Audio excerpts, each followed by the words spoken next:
Hello, everybody. I am Dr. Komal Smriti, the life coach, and I'm back here again with something new in mind to speak to all of you. I'm sorry there has been some delay in me sharing some content. There've been a flu season going on. Everybody's been sort of getting under the weather, and so the priority was more to take care of things at home. And so my creating the video and uploading it sort of took a little bit of a backseat. But that's what life is. I'm back on today. And what I want to share with all of you today is that, as you all know, that I'm also a parent. I have two lovely children. So I would like to do a little bit of a series and an exploratory series on being the parent. So today I want to share with you a little bit of my journey as a parent, and especially the things that really helped me become the kind of mother that I am to my children. And in this series, I would also explore the same theme and topic with some of my friends and acquaintances who would come and talk about their respective experiences of being the mother or being the father. And we will together try and explore what is actually parenting about, since we all know there is no school of parenting. We don't go to the school and learn about how to be the parent or how to take care of our children. We learn either through our own personal experiences while growing up, whether they've been good or bad. Most of the times it's like either, oh, so I've been brought up like this, that's the right way, and I will bring up my children like this. Or I was brought up like that and it wasn't right, and I will not do this at all with my children. I'm not saying that that's a wrong way entirely. No, there's a lot of wisdom into learning from our personal experiences.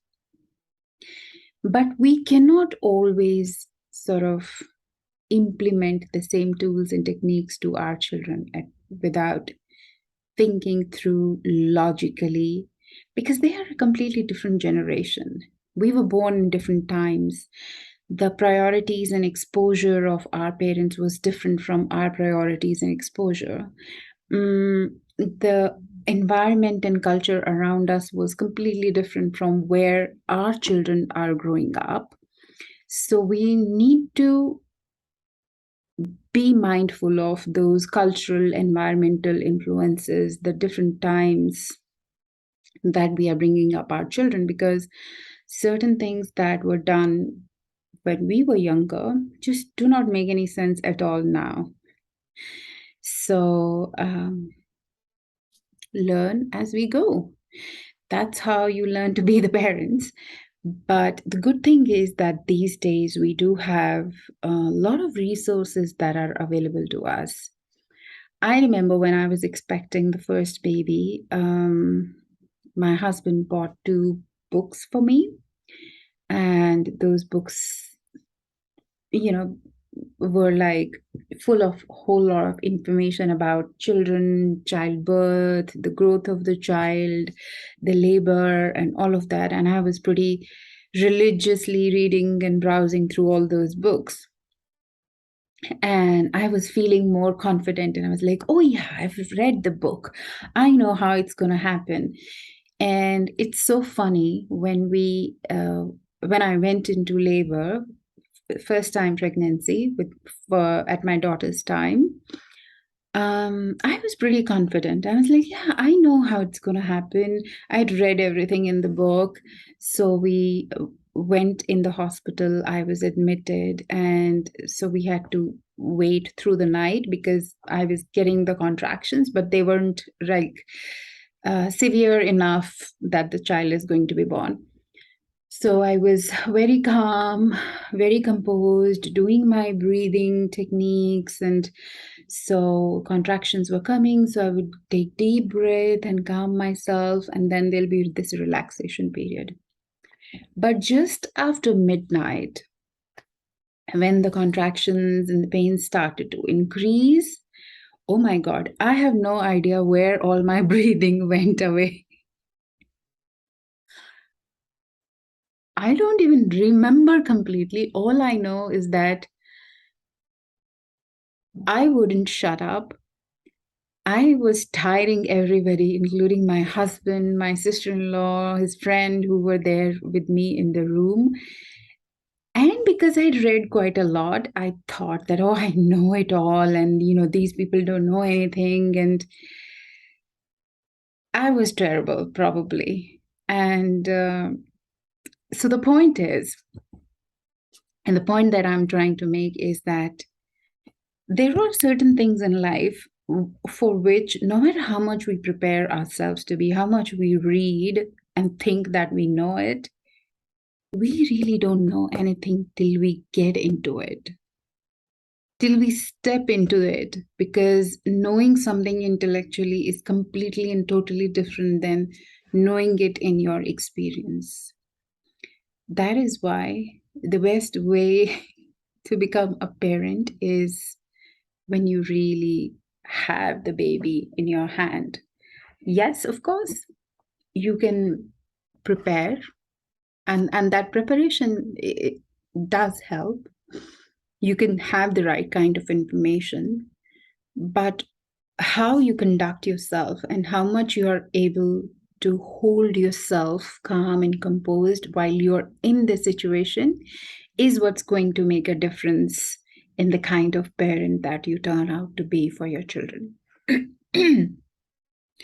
And so after I had my first child and then the second baby, I also had a lot of challenges. One, because I was a working mother, I constantly had a little bit of a guilt in me that probably I'm not able to give all my time and attention to my children that they need. And so that was another thing that I had to deal and cope up within myself, along with a whole lot of other kind of things, like how much to pamper your children or how much to restrain them, what to tell them, when to tell them, how to tell them, how much to allow. Would you give free reins, or would you, be a little more controlling? There's so many different questions, and it can be so tiring, both for the parents who have children and for those who are thinking to become parents as well.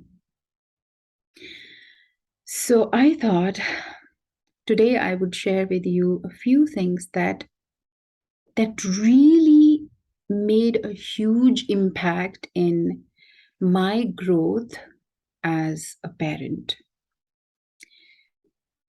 And these came to me in the form of books and some theories or some ideas, and I would just like to share a little bit of a sneak peek from these things with you. First of them is, which I'm sure wouldn't be new to a lot many people, is Khalil Gibran. And in his book, The Prophet, there's a piece where he speaks about children.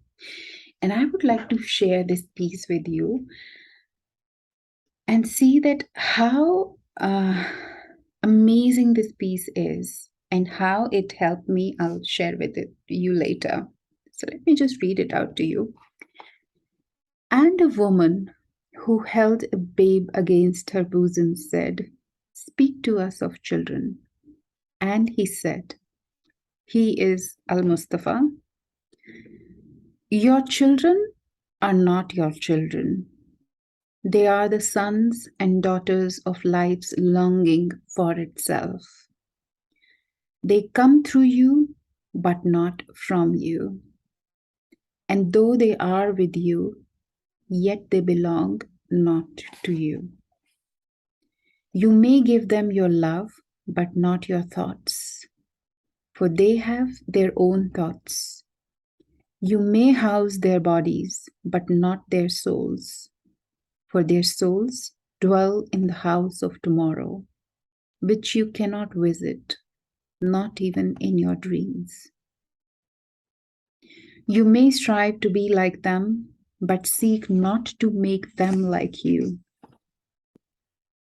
For life goes not backward, not tarries with yesterday. You are the bows from which your children, as living arrows, are sent forth. The archer sees the mark upon the path of the infinite, and he bends you with his might that his arrows may go swift and far. Let your bending in the archer's hand be for gladness, for even as he loves the arrow that flies, so he loves also the bow that is stable. It's a small piece, but really potent and powerful. And when I read it,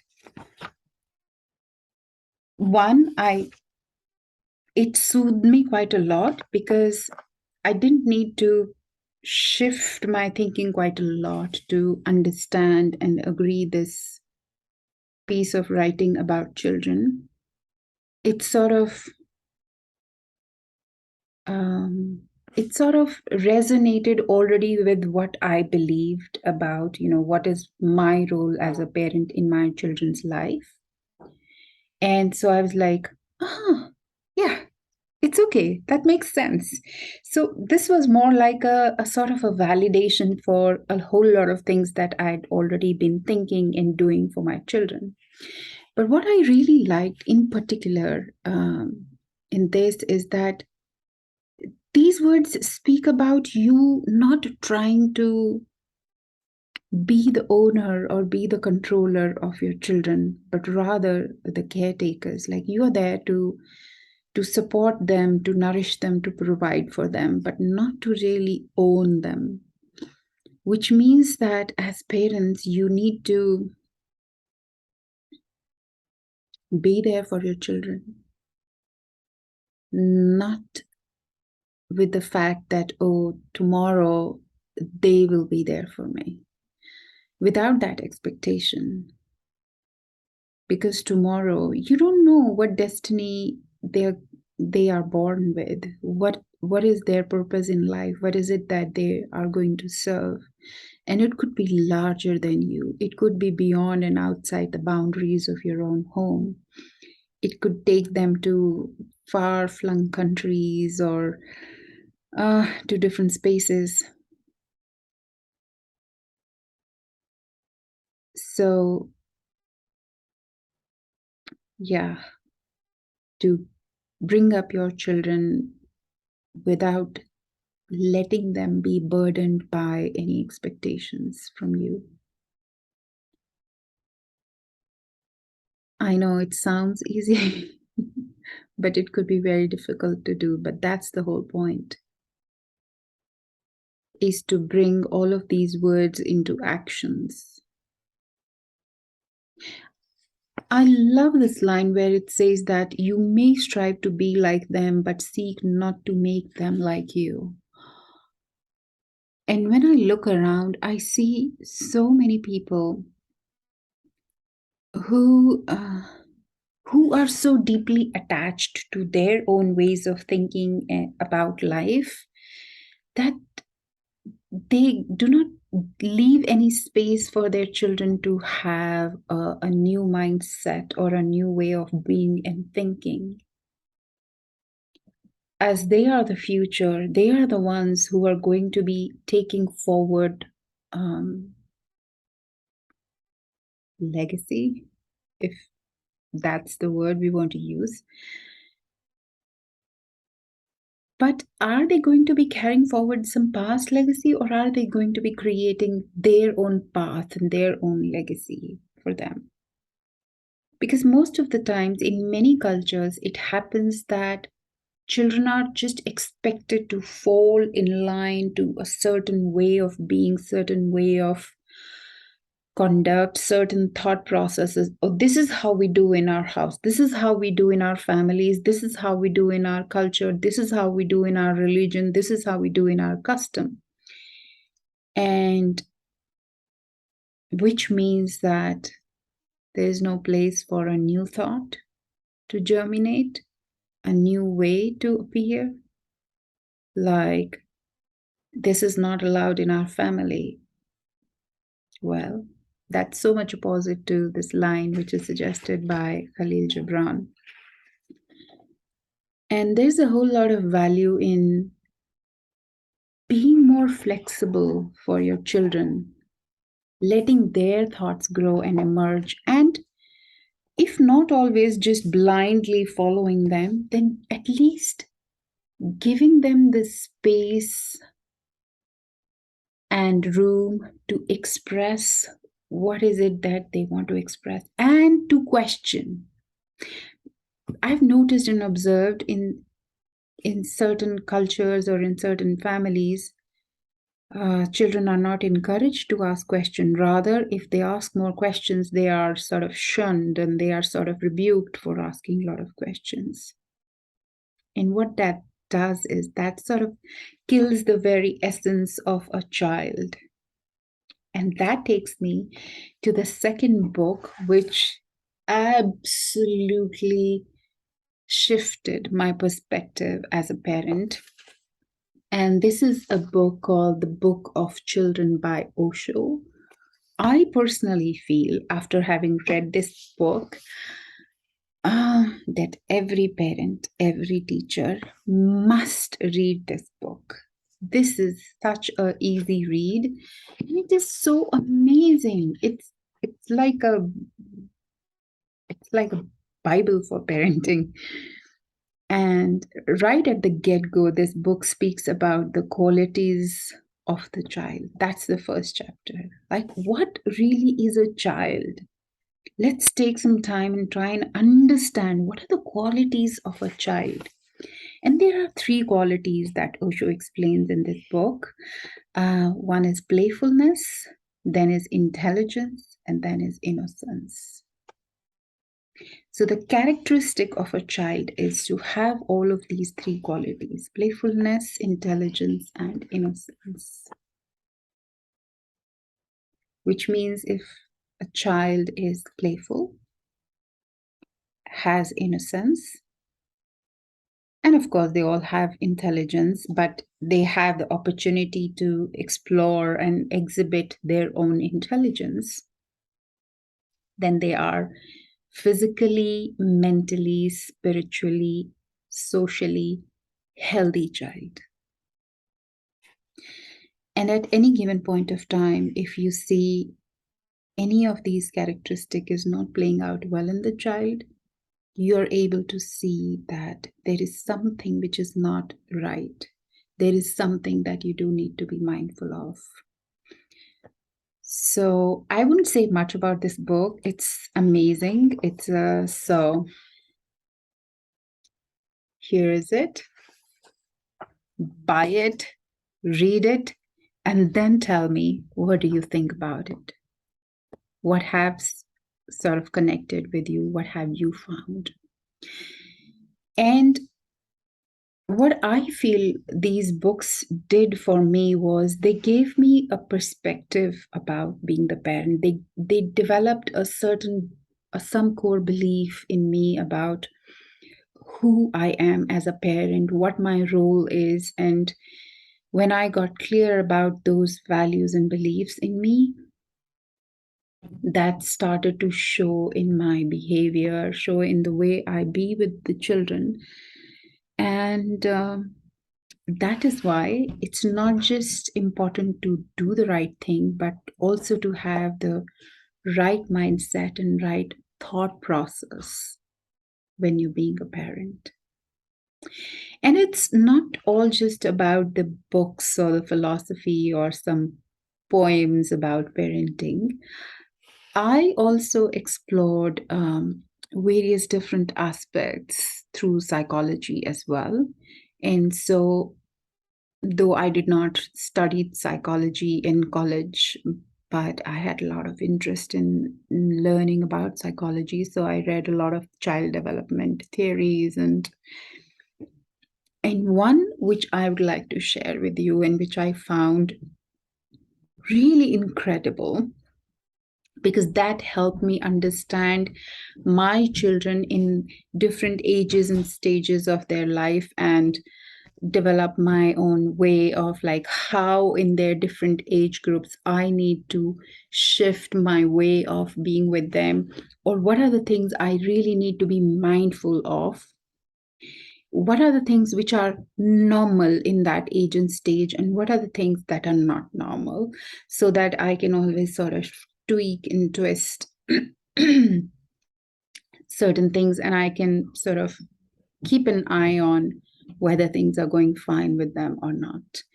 And this theory from psychology is Erikson's psychosocial stages summary chart. Now, I'm not suggesting that you take on psychology, become the student, and read, but there are certain models which you can just have a look, just understand, grasp it, and then observe. When you're being with your children, just observe their behavior, observe whether there are certain things that you're doing well or not. So let me spend a little bit of time with this model, which is basically says that how in different age group, different stages, a child grows and develops psychologically and socially in a particular social surrounding. That's why it's psychosocial stages summary chart. And in those stages, what is it that they learn about themselves and about the world? What are the dilemmas or conflicts or struggles they have to go through in those stages? And what is normal or what is not normal in those stages? For example, this model says that from infancy, like right from the point of birth till when the child is 18 months old, the basic conflict in a child is that of a trust or mistrust. And what is happening in child's life in during this time period is that because a child is dependent on their primary caregiver, which is the mother, because they need to get their milk from mother, they need the comfort and warmth and care from their mother. So if a child gets that, like whenever they are hungry, they get their mother feeds them, or whenever they are wet, then she sort of cleans and changes them, or the mother hold the child close and keep them warm and snuggly and comforted. And so when a child grows up like that, they develop a natural sense of trust because the child's psychology sort of understands that, okay, when the hunger sensations arises in my body, I'm getting food, it's satisfied. If I'm feeling cold and somebody is being careful, mindful, and is wrapping me up in warm clothes or holding tight, the child feels safe. So the sense of safety has emerges in this young stage in every child. And for any reason whatsoever, if a child is stays away from their primary caregiver, or is not fed in time, or stays in cold environment, or in any environment which is a bit of sort of hostile for their young bodies, it can develop a sense of mistrust in the child. Their sense of safety can be compromised, and that is something that you need to be mindful of. So there aren't much needs of a very young child. They need to be fed, they need to be handled and cared for in this stage. Then when they grow up a little bit, like the early childhood, 2 to 3 years of age, the conflict that comes next in their life is that of autonomy versus shame and doubt. And how this happens is just see the natural growth and progression of a child. This is the time when the child starts to move about a little bit. They need to go for toilet training. They start to take a little bit of, they start to grasp things and walk and do certain things. And so, how this stage passes with the child would ensure whether they are growing to be independent, autonomous, or they're going to have more psychological complexes like shame or guilt or doubt, not guilt, but shame or doubt inside them. And how does that happen? So, see how you toilet train your child. Are you being nervous with them? Are you being anxious with them? That, oh my God, when will the child learn, or when will he or she learn? Oh my God, she or he hasn't learned it yet. They have to go to preschool, or they have to go there, and what am I going to do? And if the child senses your anxiety, that will really make them feel doubtful, or that will make them feel ashamed that somehow they're not able to learn to clean themselves or learn to do their things in time. So you as a parent need to be very, very mindful, calm, patient in this stage with the child, and just encourage them, just give them their own time and space. And you will see that sooner or later, eventually, the child will learn. Now, you may say that, oh, I don't ever show anger to my child. I don't ever use these words. See, one thing which you need to understand as parents is that children, and very young children, are very good at sensing the vibes, sensing the feelings of their parents. So even if the parents are not using the words or any harsh language with the child, they can sense it in your face expression, in your body language, or even in your energetic vibes as well. So the role of being a parent is not just to be mindful of how you will be with the child, but how, first of all, you are going to be with yourself. So stay calm, patient, allow the child a little time, as much as they need, and they'll do good. Then the next stages are of preschool, school age, adolescence, young adult. And as you can see in this particular model, it says that there are different conflicts with a child feels in different ages, which is like, what is the social environment of the child in that particular age? What are the challenges that they face? What is it that they have to overcome? And how do they feel when they overcome it? Right?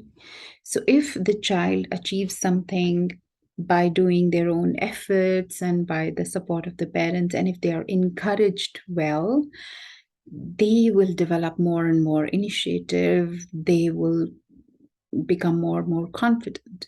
However, if they're always pushed or pressured or controlled to do certain things,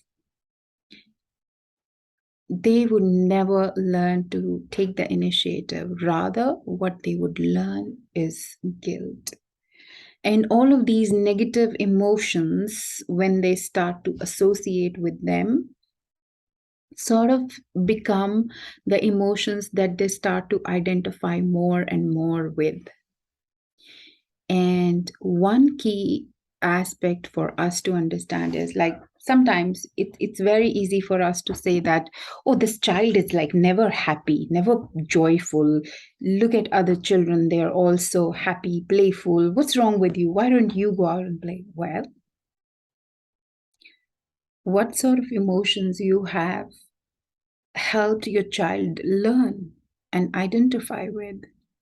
If through their growing up years you haven't been careful, you haven't been mindful, then the child would inadvertently go on learning all of these negative emotions of shame, guilt, mistrust, and then that will show up when they become elder and adults. However, if you just stay mindful of, okay, in this age and stage, what is it that my child requires? Do they require me to be around them and hold them all the time? Do they require me to just give them a little bit of a space and let them learn through making their own mistakes and taking their own initiatives? Just having this little bit of understanding. And let me tell you something. Being parents, I think more energy you need to spend in minding yourself than really being out there and doing something for your children. If you are able to manage yourself, your calmness, your mood, your temperament, your attitude, then more than half the work is done, because the child would be able to sense your presence, which is very calm, compassionate, and kind with them. And they will learn, because you know what? Children are intelligent. They have an inherent intelligence within them, which grows, which develops, help them learn more and more when they are put in a conducive environment. So I think, and my biggest takeaway from my journey is that, and something that Khalil Gibran also says, is that you are the you are the caretaker for your children. You're not their owner. So your work is to facilitate an environment so that they can just grow, they can bloom, and they can just nourish and nurture themselves. It's not quite a lot of effort. I think all it takes is some right perspective. Not as much of intentions, I would say, because I think all the parents have all the good intentions. So it is not a question of intention. It is about your own belief, your mindset, your attitude, your temperament, and the right action. So what I'm going to do is, in the next week, I would be having a conversation with another friend of mine, and we'll explore what helped them be the kind of parent they are and how have been the journey for them. Thank you so much for sticking with me today. And if you like, please show it. If some thought has come to you, if something has connected with you, please share in the comment box. I'll be happy to read what you think about my sharing today. Take care.